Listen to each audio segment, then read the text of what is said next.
Her summer's over. Yeah, I hope you had a good time vacationing. Do you know, Diana, your summer's over? You know that, right? Oh, I know. I'm trying to be the Phillies of TV reporters at this point. I'm just trying to pop right onto the screen here with everything I've been thinking about on the beach the last few weeks. But Colin, I've realized this as I've gotten older, and I'm not sure if you can relate to this, but relaxing has become harder. And I don't know if Yeah. that's just how busy we are, how online we all can be. But I turned into someone that could hang at the Jersey Shore for 7, 8 days, not have a worry, a care in the world. To I'm like 2 days in, and I'm like, well, I should probably go home and paint a room in my house, or maybe take up gardening and do something. So I'm trying to get better. But here's what I have been working on all summer. I'm launching my new podcast, Scoop City, tomorrow. It Okay. drops the first episode. So I'm really pumped to join the world, and I've spent my whole career trying to learn from you. So I hope I make you proud, my friend. Well, I'm happy for you. You're a hustler. Like, I love that. Thanks. Um, You love hustlers. I do. Let's talk Brandon Ayuk. So the Niners draft there's two things here. They drafted a couple receivers. Debo and Christian McCaffrey, they're very reliant on their physicality. Both players have a bit of an injury history. Brandon Ayuk doesn't as much. The Niners are getting old. Trent Williams, Kittle, Ayuk. And I think to myself, oh, they need Brandon. Like, they need it. Like, he's one of the young guys. Debo's not old, but there's a lot of injuries there. And I think to myself, they need him. But I would argue Brock Purdy's not a deep ball thrower. Does he 27 million? Like, what are you hearing? Why did they draft two receivers? What's going on with Brandon Ayuk and the Niners? Well, let's just start with the fact that they were open to taking calls and calling around right before the draft, possibly open to moving Brandon Ayuk. And yes, that's contractual, but you know how this works. If a player like Christian McCaffrey, let's say, had interest from another team, they are not touching Christian McCaffrey. They love him. The San Francisco 49ers are obsessed with Christian McCaffrey. So when you start hearing right around that draft time that players like Debo and Ayuk were available, we'll call it, that tells you a little bit. But here we are now, right? Just a few days out from the start of their camp.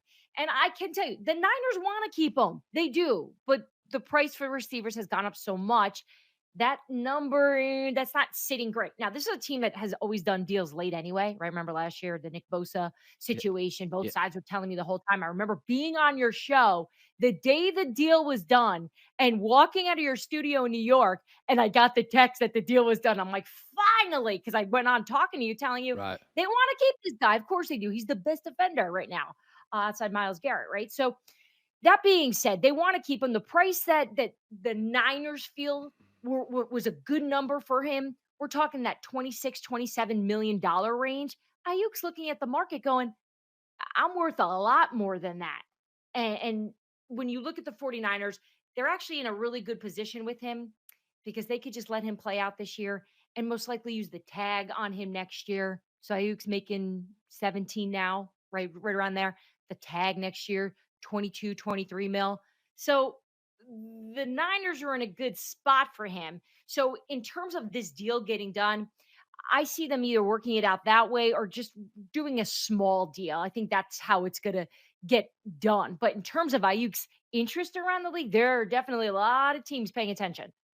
I said this earlier that Bill Belichick was all about winning for years. And then at the end, it kind of pivoted to he wanted to be comfortable. He brought back coaches that he knew they weren't necessarily the top coaches on the market.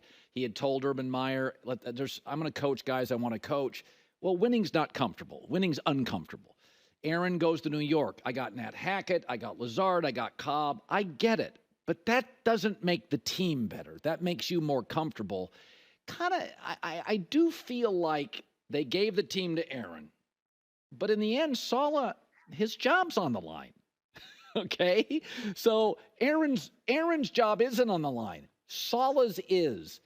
What's going on behind the scenes? Is there politicking? Where are you on the Jets? Yeah, so you make the point about Belichick bringing in his people because it's comfortable.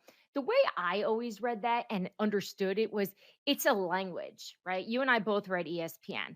I could hop offline with you and give you a phone call, and we could just rip through the issues in our lives and the battles and challenges we're dealing with on the video side of things, the editorial side of things, at Fox, at the Athletic now, and just we just know what the other's talking about because our language is ESPN. That's where we Right. spent most of our time, Right. right? So to me, that's kind of the comp to how I always read Bill and how he went along his business there with making sure the guys that just speak the language. Because look, the guys that speak that New England way that are across the league, they're the same way.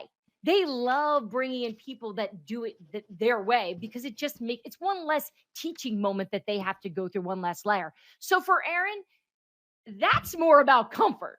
That's not speaking a language. That's Nathaniel Hackett is going to let me do what I want to do. Right. We're going to keep Nathaniel Hackett here. Now, look, inside the building, there's a belief here that he lost his fastball. Hackett's not the same play caller he was in Green Bay when him and Aaron were having all that success. They spent the offseason early on looking around the league to see if there was anyone that would maybe come in here and improve the team, keeping Hackett with this group, but bringing in maybe another contributor. I'm a believer in when you have too many cooks in the kitchen there, especially in the play calling business, you're not going to find success. You need the guy. And if you don't think it's Nathaniel Hackett, move on. But that's not what they were going to do. Why? Because Aaron Rodgers is going to make that final call, right? And Aaron Yeah. Rodgers wants Nathaniel Hackett. They were all in last year. We know what happened. It didn't work out. So here we are now. The Jets have done an incredible job of just quieting the noise. Colin, remember this time last year? We were going bonkers. I was on your show like every other day talking about the Jets.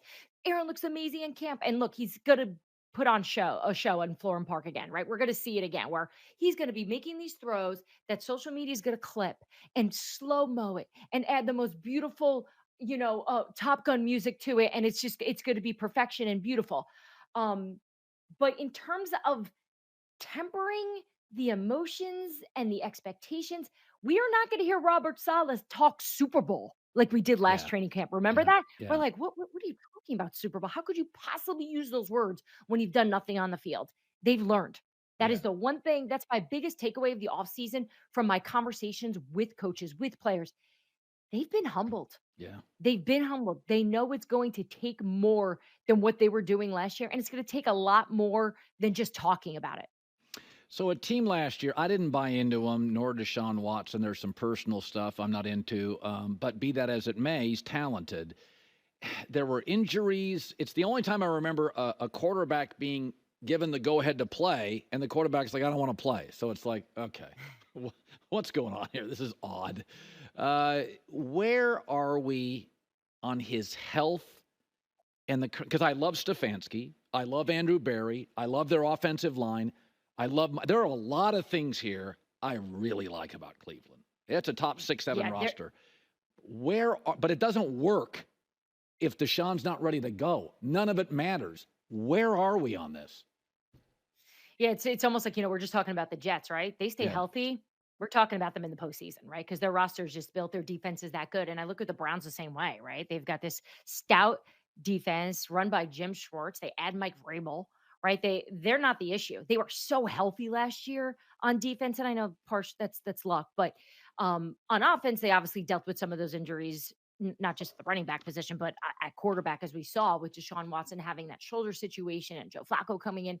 So now you got Jameis Winston back there. I've heard great things about him in the Browns building in terms of him understanding the Stefanski offense and doing just a really good job there. But Watson, it's all about his health. And during OTAs, he wasn't fully participating in team drills. He was doing some small work, right? 7-on-7 stuff.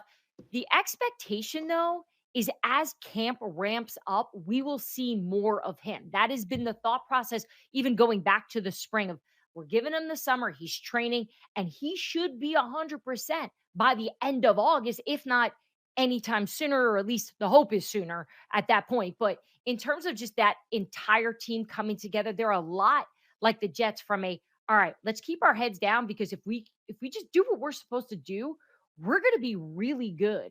And I'm with you on Stefanski. Look, he's the most even-keeled coach Yeah. in the NFL. Yeah. If you ever observe him on the sideline, you very rarely see highs or lows. I mean, he gets amped up a little bit here and there. He gets disappointed, but he's just really controlled. It's a really good skill set. He's obviously really bright.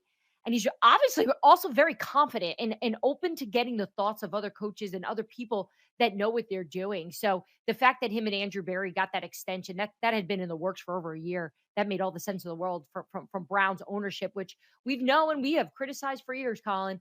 But I'd call that one a really good decision. Diana Russini. All right. Well, I hope you enjoyed your 45-minute summer with your beautiful children, your husband. I hope you enjoyed that, but it's over. I say that as I have another 10 days later in August. Not to rub it in because, whatever, but I know. What a jerk. What a schmuck. Who am I? All right. I'll just go back to hustling. You go back to laying out in the sun, having a margarita or two, enjoying the wife. You keep doing that. You've earned it. I'm the one who has to go out here and grind. I got to earn it. I have earned it. J-Mac, do you hear that? I have earned it. Diana said I earned it. Good seeing you as always. Diana Russini, The Athletic. All right. Thanks, guys. Thanks, Jay. Have a good summer. Hi, everybody. It's me, Uncle Colin. Subscribe here to get the latest from the herd, including exclusive behind-the-scenes videos and more, wherever you may be, however you may be watching. Thanks again for making us part of your day.